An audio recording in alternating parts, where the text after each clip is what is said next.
Hello, welcome to the podcast Window to the World, dedicated to foreign policy, international relations and international cooperation. My name is Miroslav Wlachovský. Last year I served as a foreign and European minister of Slovakia, and currently I am a distinguished fellow at Central European think tank Globsecu. Today we will talk about green transformation and green economy. My guest, Michaelom Viberg Pedersenom, is a head of project development for South and Eastern Europe of European Energy, a big Danish company which started in Denmark but became global. So, what brought you into Slovakia? Let's start with a simple question. Well, apart from the beautiful country and the vibrant economy, we are looking for opportunities to develop renewable energy projects in Slovakia as well, as we are doing across Europe and on 3 continents. So anywhere, it can be wind projects, both onshore and offshore. It can be photovoltaic projects, solar power projects, but it can also be hybrid, which can mean power to X, or it can mean battery storage systems.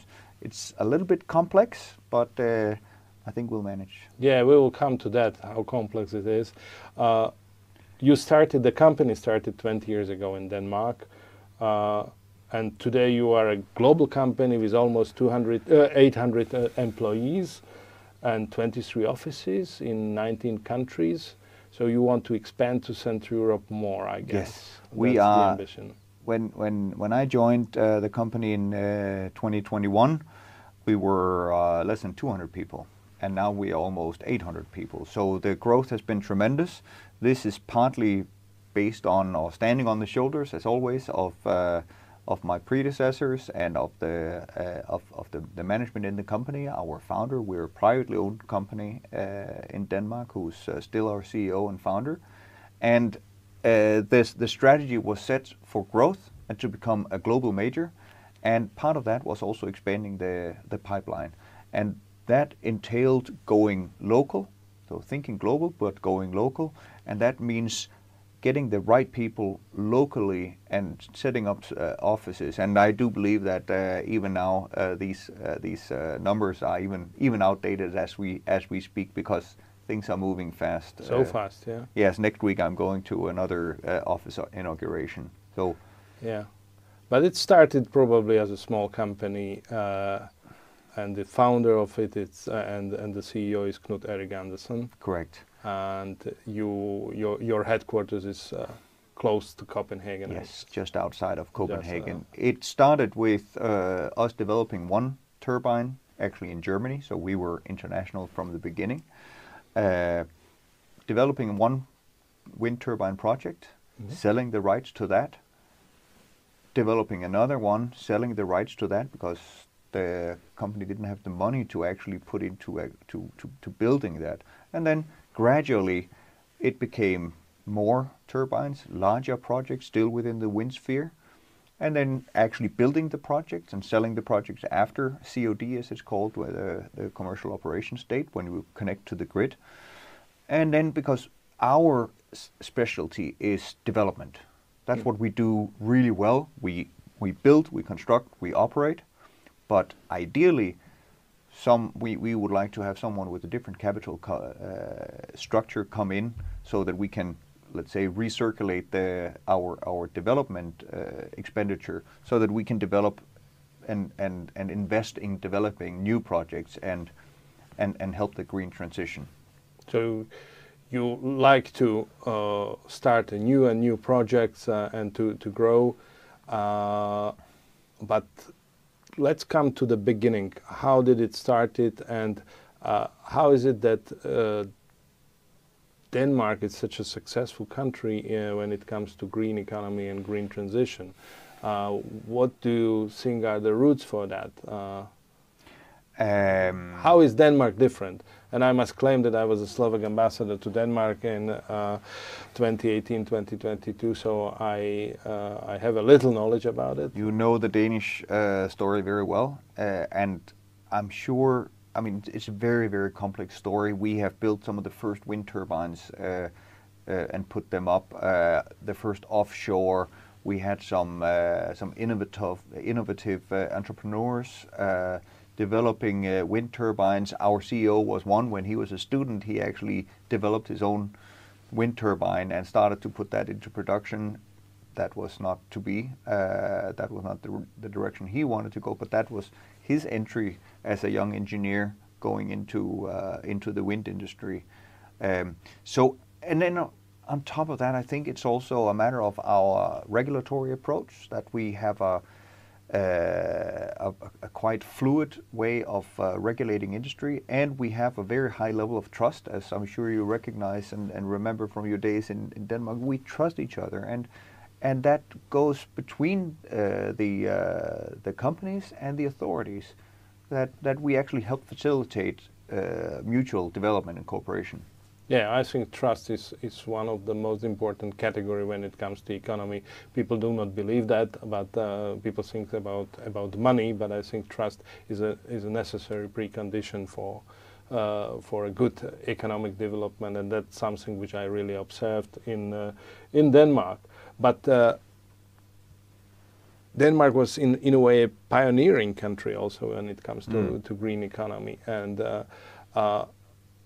what fascinated me is that, look, here in Central Europe, with the heritage of a communist past and the heavy industry, we saw the environmental protection also as some kind of restriction on the development. And we do not have this entrepreneurial approach to it. So, do you think that this is a successful field of activities? How do you see the development of a green economy in Europe in general, and what you expanded to several countries already? We mentioned that to 19 countries. What was different in Denmark and in those countries, and what are you looking for in the countries? I think everything has been different. All of these countries have had their different paths and paths to renewable energy and their energy mix as it is today. For Denmark, it was very much renewable. That was a political decision, which was followed or not just followed, but also done and decided in many other countries. And in Denmark, it led to a very high degree of renewables in the mix, also with photovoltaics, also now with wind power and very, very large offshore projects, so that we have many days with negative prices right now. So that the electricity is actually, it will cost us money to deliver it. So, but in the past, when it was something that was politically decided, it was also supported with different kinds of structures. It could be a green feed-in tariff, or a CFD, or PPAs, or whatever it might have been, to encourage these investments from private investors. Now, and for the last several years, many years, this is completely off, and we're competing on completely commercial terms, because the onshore wind and solar power are actually the most competitive energy generation technologies around. So what's called as the LCOE, or the levelized cost of energy, of these two technologies will actually provide the cheapest energy for consumers and prosumers, so also for industries. And of course, as part of the green transition, we see a very large interest also from large companies. They will want to invest where they can get this green energy, and then that will also create more work for the local communities. So in order to have the investments in industry, you also need to have green energy, because they have a green transition to also facilitate. you came to Slovakia, I guess, because you find a potential here in this country for renewables. Did your meetings fulfill the expectations? How far did you go in debates with our representatives? I had very fruitful meetings today, very interesting and open meetings with SPP and SEPS and Minister Sakova to discuss what are the challenges, what are the opportunities, and it's not without complications. It's always. But that being said, I believe that there's a huge opportunity here with very small changes. Actually, some of it is connected with the complexities of renewable energy. Well, it also goes for hydro for that matter. There is only when you have enough. That's a matter of hydrology. It's generally meteorology.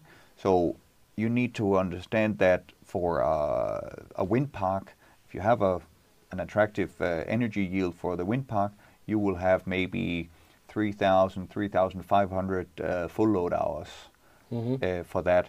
But you have 8,760 hours in a year. So that means that you can only exploit it less than 50% of the time, and for solar it's even less.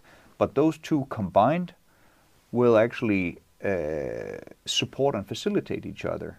And then you can use that, and when the electricity is, or when there's a lot of sun or a lot of wind, the price will go to negative.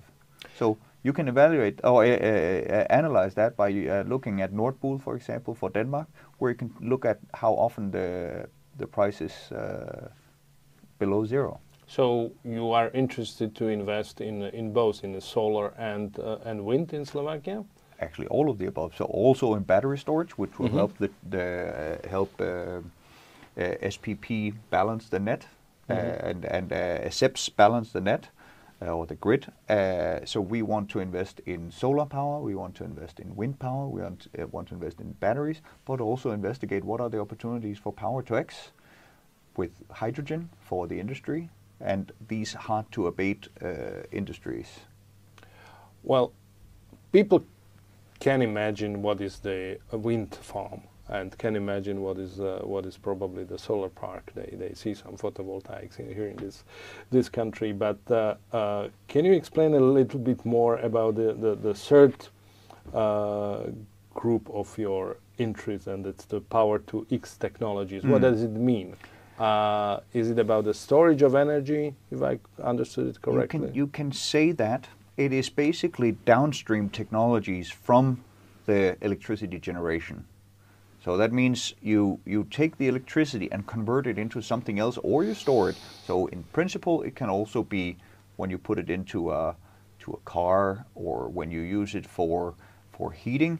But in our way of thinking, it is more hydrogen and e-methanol. And from a technical point of view, that's not complicated. Humanity has made hydrogen and methanol for 100 years. But the tricky thing is to make it 100% renewable. And that's where the magic happens. And that's really the commercial magic, where you take water into an electrolyzer and add the electricity. And I'm not an engineer, so for me it's all wizardry. But you take that and then you have your hydrogen. That hydrogen you can combine with biogenic CO2, and it has to be biogenic, so you take it from biomass or biogas, and then you put that into a chemical process. It's a chemical factory, really, and then you have methanol or green methanol. That green methanol you can use for transport. It can be used for container ships, large container ships. So we're supplying that to Maersk, our partner in that. You can also use this methanol for plastics, green plastics, renewable plastics. So we are supplying that to Lego and to Novo Nordisk. You can also use it for biofuels to mix in. So we are supplying that to Circle K. So there are many ways to do this, and we're looking at this. We are currently building the world's largest facility which will be in Denmark, near the city of Okno in the southern part of Denmark, where we built a very large PV plant. Which means PV plant? Photovoltaic, sorry. Photovoltaic solar park, more than 300 megawatt. That will be in Denmark. So it has already been built. It's operating. It has been operating for a couple of years. But that then supplies electricity directly to our chemical plant, which is located there. And the surplus heat from that production goes into district heating in the local community as well. And you have mentioned Maersk, which is the biggest shipping company, or one of the biggest shipping company in the world. And we know that one of the biggest producer of CO2 actually is transportation as an industry, and so how is Maersk transforming itself to more green company, and how they use your product? Well, I should probably invite a relevant colleague from Maersk to come here and explain more. They have a very large green program in order to also facilitate and support the green transition. But part of this is investing in container ships which can run on e-methanol. So instead of bunkering carbon-based oil-based fuel, they are using e-methanol for the transportation of all kinds of products across the world. So they have invested in many ships which are coming now. The first has already docked and is already operating. I believe it's a feeder vessel. Yeah. When I look at the data of your company, I saw that you have already projects in Poland and Romania in Central Europe. What are those? The projects in Poland we are operating projects and have constructed in several of the European countries. We don't have operating projects in Romania, but we have a very large pipeline there, which I'm also responsible for. In Poland, we have wind and solar and battery projects, which are also operating at the moment. Yeah. And what are your biggest challenges in these countries when it comes to wind farms?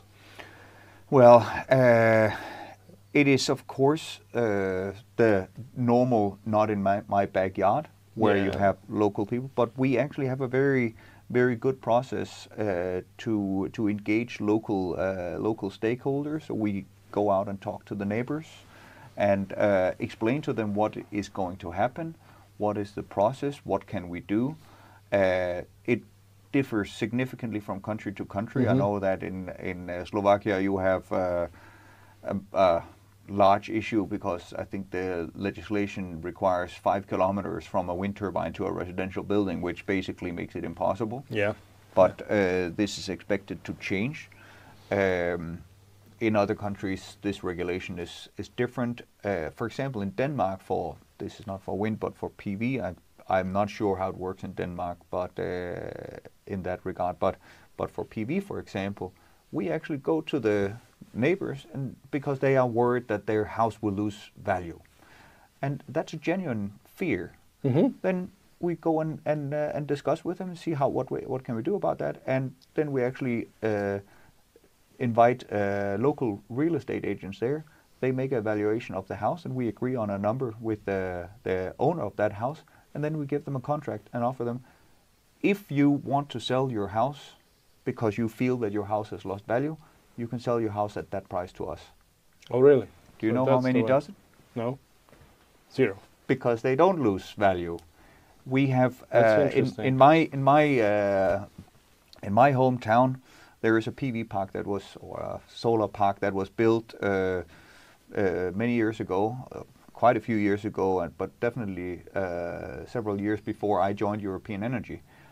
When I joined European Energy, I was investigating a little bit, and then I saw this name Pelsdyrparken, which I recognized. And I thought, I know that. There's no park there. And then I looked at it and I saw pictures and everything and saw, and then I realized they had actually built it. I had driven from my parents to my brother on that road past there, from the gate of the park to the road, there's like 25, 30 meters, something like that. You cannot see the park. You don't know it's there. So, for example, in Denmark, I don't know what it was last year, but one year, recently, 22 or something like that, 21 or 22, we were planting more than 500,000 trees in Denmark alone. Simply around the parks as part of a dialogue with the neighbors. We do the same with regards to wind parks. Have a dialogue with them to try and find out what are your genuine reservations about this idea. And then we try to mitigate that. Of course, if someone comes in and says, I don't like wind, we can have a dialogue about that and explain that wind is not dangerous in any way. There are no issues with it. And if you live 500 kilometers away, then, to be honest, that's not really the biggest concern. We care about the neighbors, and then we engage with them, and of course follow the industry's best practices.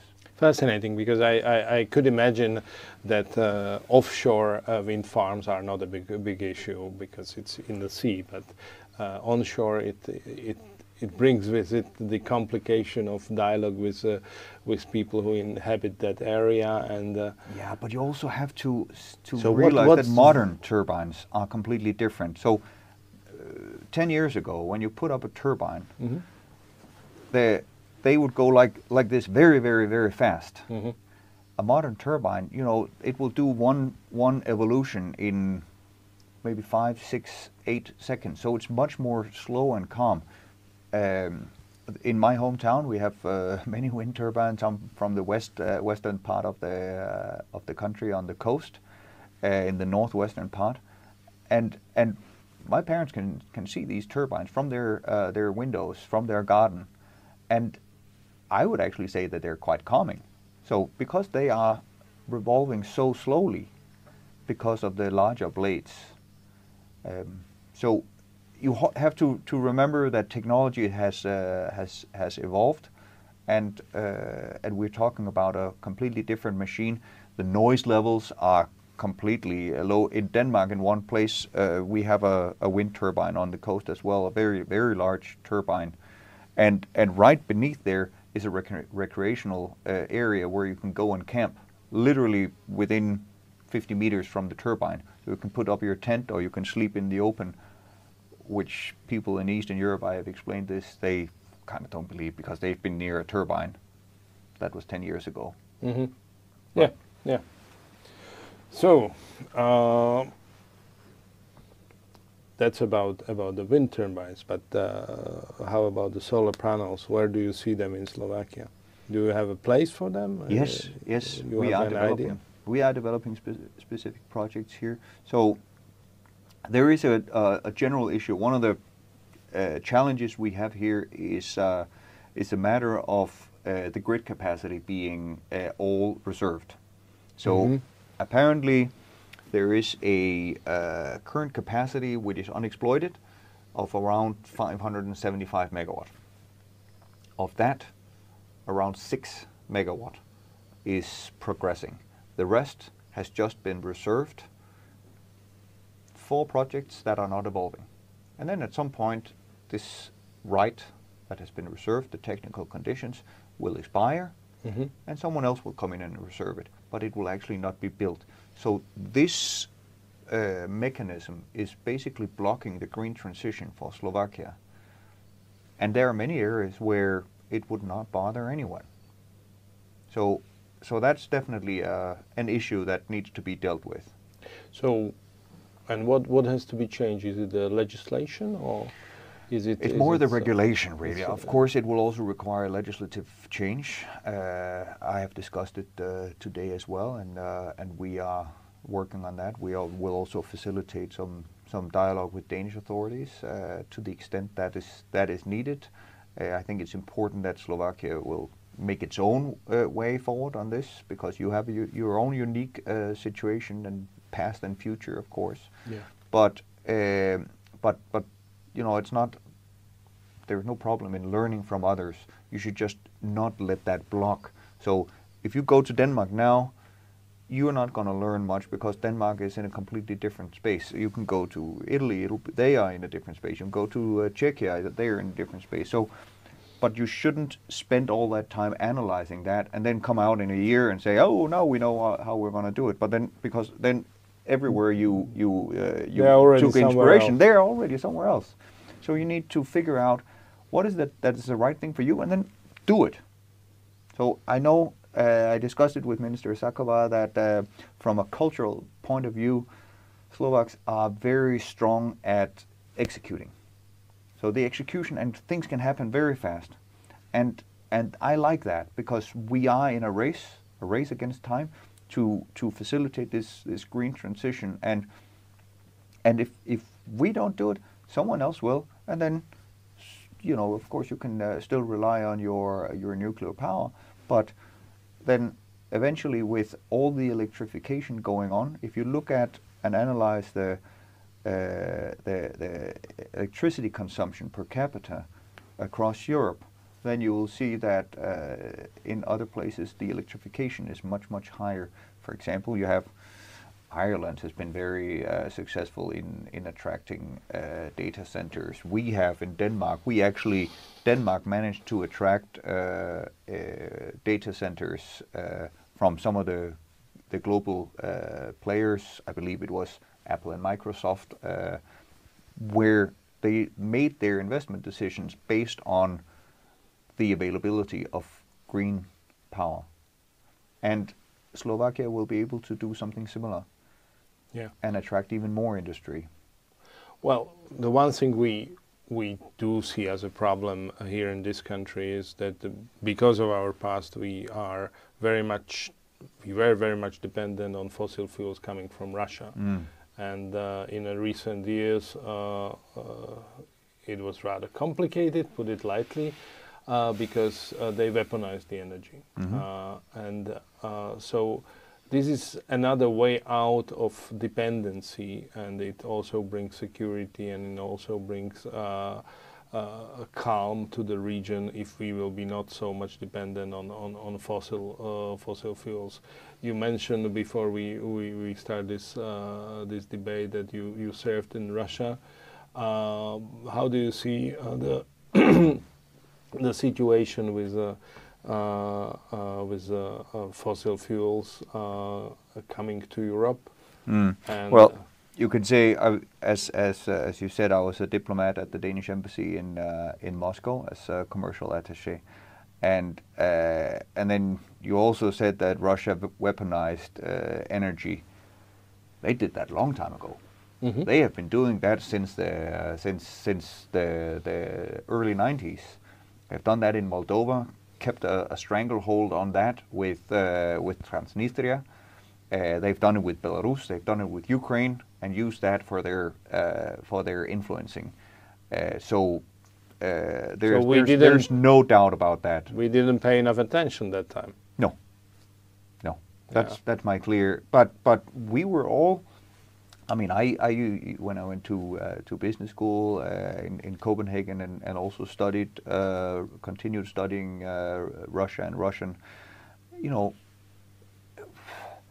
Russia was emerging from a very complex situation. You know that better than anyone about with the Soviet Union and all of this and a huge transition. I met with Anatoly Chubais back when I was in Moscow, and we heard from Boris Nemtsov, and people were talking about how this transition happened and the privatization. And I remember Chubais said, but it was not about privatization. It was not about being fair. It was about distributing everything as fast as possible in order to avoid the communists to be able to retake power, because then people would all have something to hold on to. And then from that chaos, which was completely unfair, and I'm sure that political scientists and historians will spend a lot of time discussing that, but from that chaos emerged Vladimir Putin, and exploited that to create the base that he has taken now. So it's there's definitely a weaponization on that, and with renewable energy, Slovakia will be able to become independent, and even with electric cars, you will be able to supply yourself. You will be able to heat your houses with electricity generated in Slovakia. You will also be able to even feed your trucks, the shipping industry on the Danube. You will be able to feed that with renewable liquid fuels as well, from hydrogen or e-methanol. You will be able to generate or to produce green ammonium for the for agriculture as a fertilizer. So there are many applications. You will have it for your plastics industry, which will also be able to have green plastics. We all, I'm sure you are as well. I am sometimes surprised how much plastic you go out and buy. You have to pay. In Denmark, you pay 4 kroner to get a bag in the supermarket. Yeah. So like have 50 cents approximately for a bag, and then you come away with this much plastic, which is silly. If we can get that to become renewable plastics, that would be amazing. Absolutely, absolutely. So what you are saying is that renewables is a part of an answer for Europe, how to be less dependent on Russia? Not just Russia, also other dictatorships around the world, and places that we would like to move in a more liberal democratic direction, where we are currently being in a stranglehold. So yes, but not just Russia. Okay, I see. So energy security, independence, all of these things can be facilitated. Of course, not standing alone, but yes, definitely. I would love to come back to the issue of entrepreneurship and entrepreneurial spirit in Denmark, because I mentioned it that the difference I saw here in my country and in Denmark is that you are very much eager to find opportunities and to think about potential, how to develop a company, how to use an entrepreneurial opportunity, and this is something which I think differs in Central Europe. We were not used to think that much about the opportunity because of the way we were educated during the socialism. Everything we expected will come from the state.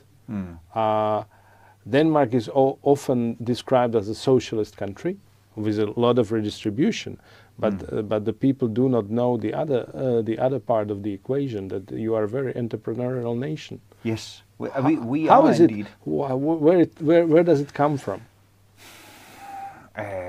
Well, there's definitely part of a deeper lying culture. Part of it is, I'm sure, has something to do with our Protestant background.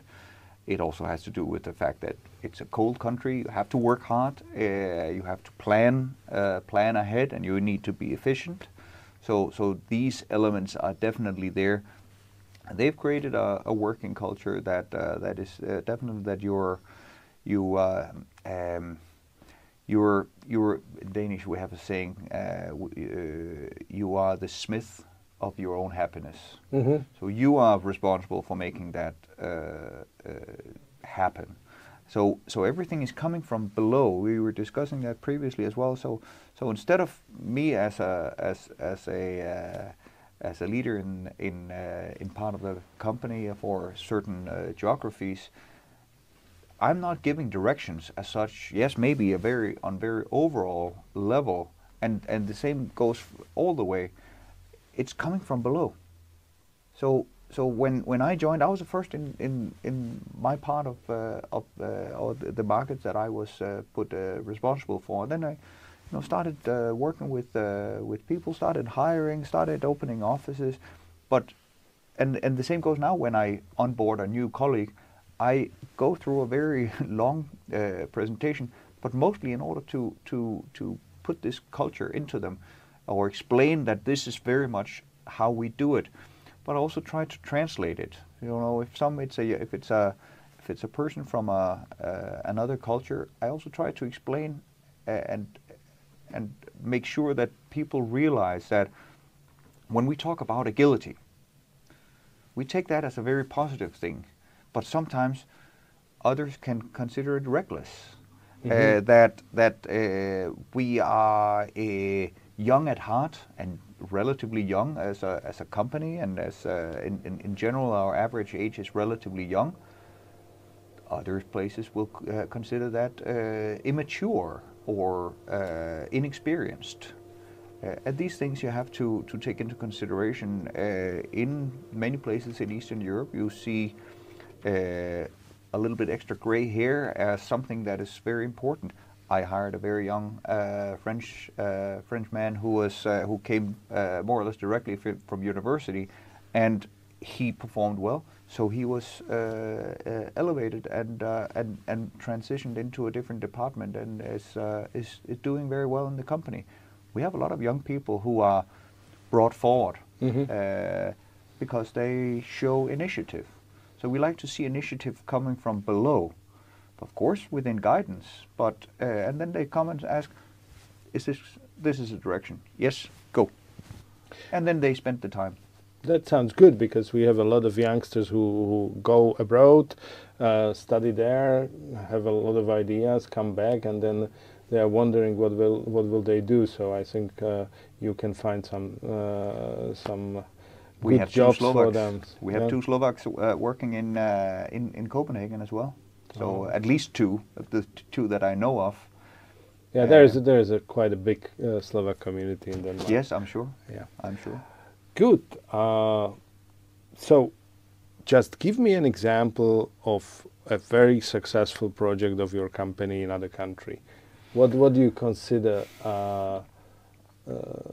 I would actually be so bold as to say the Käsö project, where we are combining photovoltaics, so solar power, with wind power, and making liquid fuels, so power to X, out of that. I think that's the most interesting project. But you could also... Where is it? In Denmark, in Okno, in southern part. But outside of Denmark? Outside of Denmark, we have made some very interesting projects in Lithuania, for example, recently, where we built large projects, wind and PV. Part of them have been structured with offtake from a PPA, power purchase agreement, with the Estonian utility SD Energia. That's another interesting example. We've just made a very large power purchase agreement in Australia, where we're building. We made a very interesting partnership in Brazil as well. We built wind and solar in Brazil as well. And as you're probably aware, they are doing a lot, and there's a lot of pressure to do things right. Yeah. To protect biodiversity in Brazil, and we managed to get through with that. So we built both wind and PV there. So there are so many exciting examples that you can come with. We are doing some exciting stuff in Bulgaria as well. Very large wind projects in the hundreds of megawatts. Okay, so I wish you good luck in Slovakia. I hope that you will have a success in this country, and in the next interview with someone else you can mention Slovakia as a successful example. I will definitely do that. Hopefully, I will, as I said to in the previous meetings today, I hope to build a gigawatt here in the next 5 years. And of course, people's eyebrows go up and thinking, "Wow, that's outside the plan." We're not afraid to set our goals high. We would like to do that, and we would like to cooperate with both the local communities and the local authorities and other stakeholders in order to make renewable energy a success in Slovakia. So you have a will, imagination, and energy to go. And the capital to actually make the investments and actually make it happen. So that's that part. So from that part, I would say we are also a little bit Slovak because we like to execute as well. We like to make things happen, and when others are maybe doing more in Excel sheets and PowerPoints, we're actually building the green transition, and we get a lot of interest from people wanting to work with us because they can see that things are happening. We're making the investments. So, just to be curious, how fast you can build something in Slovakia? I would say that within 15 months we would be ready to build the first PV projects. Okay. And that's the way it has to be. The building permit is not the issue here. Building permits, we have seen that. We saw that in 2022 when some politicians and others panicked a little bit and let's do a lot of changes, legislative changes, when the prices went up and so on. That's not the issue. The building permit. So they would make a one-stop shop for a building permit. So we would be able to go fast through the process. That's not the issue. But getting the building permit is only one track. Mm-hmm. There's also the environmental track where you make sure that you do no harm. Yeah. There's also the social track where you make sure that during your construction, during your planning, that you take into consideration the local community. During the construction, you take into consideration the local, and later on, the operation. In Latvia, for example, we're developing a project with both wind and PV. There we have a collaboration with a local environmental NGO and some local schools where we go out and talk to the children, the young students, about circularity, about renewable energy, mm-hmm. How to protect and think about the environment in what we do, not just renewable energy, but also, with little children, we talk about these insect hotels, how we need to make sure that there's something for the wild bees to eat, and to in our parks we put piles of rock so that there is something for the toads and the lizards to live in, and piles of dead wood so that there's something for the insects, and then there's something for the birds, and then there's something you put in purchase for birds of prey, so that we can also help that to create this circularity. So there are so many things you can do. You can feel I'm quite passionate about it. That's very good. That's very good, and that's one thing I loved about Denmark is how you involve the local communities into building of anything, starting from building, from an enterprise, from a factory, whatever. The community is involved, and I think this is a right approach, which I would love to see in my country. So I wish you good luck. And I hope that we will next time sit together and you will tell me more about how is it going, and that we are very successful in your project. When you come to Denmark, we'll be happy to show you what we're doing there, and I will definitely invite you for the inauguration of our first plant in Slovakia. Thank you very much.